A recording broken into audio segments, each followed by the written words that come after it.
yoshlardan she'r yozishni boshlaydi. Alisher Navoiy hayoti davomida Navoiy musulmon sharqiy turli mamlakatlarda bo'ladi. O'z davrining taniqli shaxslari bilan ko'rishadi.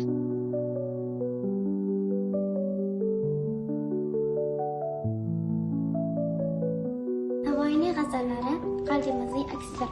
Masalan, shoirning ishqiy g'azallarini olsak, u yerda nafaqat insoniy muhabbat emas, balki yaratganga bo'lgan ishqiy muhabbat falsafasi yotadi.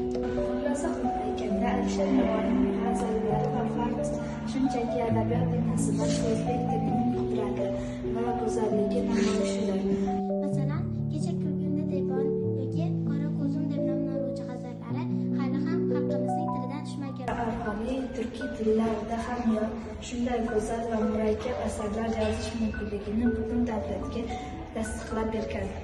Navoiyning g'azallari har bir misolasi so'z san'atining eng nozik qirralari. Masalan, tashbih, mubolag'a, tarmihlar eng nozik qirralaridir. Ular shunday mahorat bilan ishlatilganki, hozirgi kunda ham bizni hayratga solib kelmoqda. U mamlakatlarning siyosiy hayotida faol ishtirok etadi. Shu yili Xorason hukmdori Navoiyni davlat muxbiri etib tayinlaydi. 1472-yili vazir bo'ladi. Egallangan mansab orqali u mamlakatlarning madaniy va ilmiy